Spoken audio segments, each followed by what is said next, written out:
What is up, guys? Welcome back to the channel. My name is Kevin Svenson, and today I wanted to discuss the price of Bitcoin. We're kind of just hovering around that 40K level right now. I want to discuss maybe what could be happening in the short term, also the long term, and I want to actually dive back into a subject that we discussed on this channel 2 weeks ago.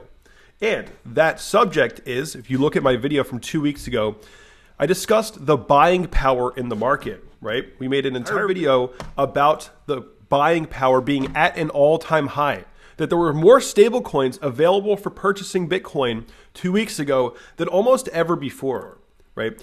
And I know a lot of people ignored this metric, right? A lot of people ignored this. A lot of the bears ignored all of the bullish signals that were showing up on the on-chain metrics as Bitcoin was sitting near that 30K level. And now we're starting to see things really play out. An interesting metric that I saw just today is if we're looking at the total transfer volume from Bitcoin from all exchanges, we saw over 60,000 Bitcoin leave exchanges this morning. Guys, the whales are increasing their positions. They're increasing their hodl positions, their long-term positions in removing Bitcoin from exchanges, right? We're looking at the balance on exchanges. Today, I hope you guys can see this. Let me just zoom in. Today, we had one of the biggest drop-offs in balance on exchanges that we've seen in quite some time, right? It's been a while since we've seen a major move like that for balance on exchanges, and this is bullish, guys, right? That is a bullish thing. Down here, when the balance on exchanges was all the way down here in April, we were near the 50, 60K top, right? And now we're starting to see that decline once again, and that is showing us that we probably will be seeing a supply shock and an increase in price. Now, going back to what we said just a couple weeks ago about the buying power in the market, we're starting to see these metrics finally play out. Looking at the Bitcoin stablecoin, well, actually, let's just start off with the stablecoin supply ratio. We're actually getting an uptick now, guys, on the stablecoin supply ratio, and this is important because that means that we're seeing stablecoins re-enter the market. Let me zoom in here once again. You guys see that down there? We're just starting to get this uptick in the stablecoin supply ratio. And the last time we saw a region kind of like this was actually back here in October, October of 2020, before Bitcoin's price, went from 10K all the way to 60, right? And we're starting to get kind of a similar movement here. I think that very likely we're going to see a continued increase in the stablecoin supply ratio, which means that stablecoins are going to get deployed into the market, and that means Bitcoin will very likely enter a longer-term uptrend.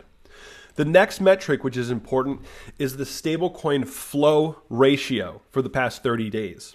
And what you'll notice is that when you see these big green spikes, that means that stablecoins are coming out of the market, and the big red spikes are when stablecoins are entering the market, right? The stablecoin flow. So like this area right here from October 2020 going all the way into January, February, we had a huge area of just continued, stablecoins being deployed into the market over time. And that lined up with what? A very long uptrend. And we're starting to see that once again. And in my video from 2 weeks ago, we pointed out how, wait a minute, guys, we're seeing stablecoins starting to get deployed.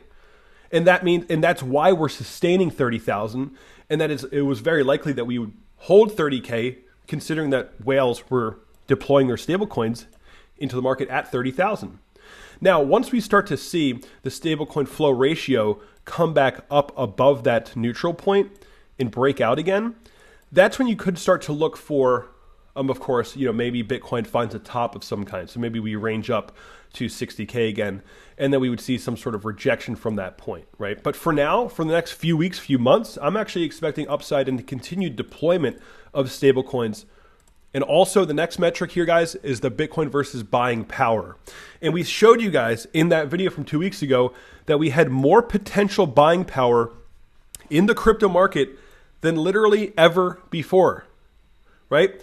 And that metric was staring us in the face, and it was showing us that it's more likely that we would see upside, considering that there was more buying power on the sidelines than ever before, right? And now we just saw this huge red spike, meaning that, just like we said, whales are starting to deploy their stablecoins, right?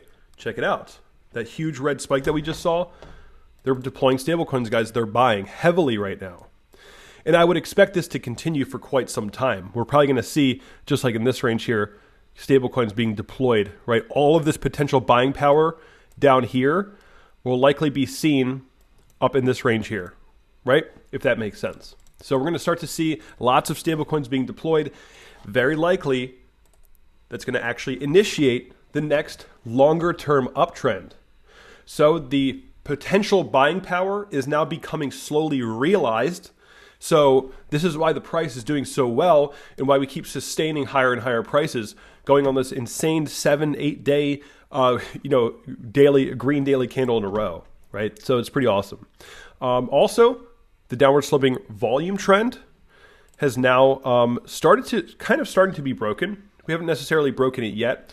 We want to be getting above this 42K level. You guys know that 42K level is probably going to be the most pivotal point in this trend. We have not gotten above this yet, right? This is a key moment from January, or key price, that 42K level from January. Also 41K from after we hit 30K and bounced up. And now we're hitting that once again. So we want to be getting above this region. In the meantime, guys, I mean, I really wouldn't be surprised if we came back to 36,000, right? Maybe retested some resistance before actually, getting a breakout. So a little bit of volatility, totally expected. Just make sure you're remaining patient. We've had a really good past week. If we see a little bit of a correction to, gear up for the major breakout, totally normal. I think that's totally fine. And long term, guys, things are actually looking pretty good. Also from the weekly chart, we got my favorite trend reversal signal, which is the parabolic stop and reverse indicator on the weekly chart paired up with the Heikin-Ashi candles. We literally just got my favorite trend reversal signal. Very reliable, and I do expect at least a multi-week, if not a multi-month uptrend from here. And interesting thing, guys, is that if you pull up the stock to flow model, the stock to flow model is now showing that we're sort of getting back on track, right? It's a little bit off, right? We're a little bit lower than we probably should be, but we do have a shot at actually getting back on track here, in my opinion. And yeah, guys, there's a few other things that you could look at right now that are really interesting. If you go to checkonchain.com, go to Bitcoin cycles, and you do look at the market growth since the previous market top, this is a really interesting one because it shows that, look at this, guys. Look, the purple line is 2021, or this current bull market, and the orange line is 2017. Guys, we're like almost perfectly on track with 2017's timing, right? The cycle isn't lengthening, it's not shortening, it's actually exactly on track. Exactly. I find that to be extremely interesting, right? So anyway, this channel, guys, was one of the only channels on crypto YouTube that remained confident for months on end that we were likely at the bottom, right? We were one of the only channels that remained consistently confident that we were likely going to see 30,000 act as a long-term support zone. And I do think that is what's happening now. So if we break above 42,000, I do think that that's going to be our final confirmation that we are looking for possibly a full recovery for Bitcoin and a potential test of the all-time high and a potential break of the all-time high eventually over the next few months. So yeah, definitely keep your eye on the volume here on the daily. If we get a breakout in volume, that may actually coincide with a break of 42,000. So keep your eye on that volume on the daily chart as well. This is an unedited video. Kind of just wanted to give you guys a quick refresh of everything that we've been discussing here and the views on the market. If you guys enjoyed this video, hit that like button, subscribe to this channel, and I'll see you all in the next video.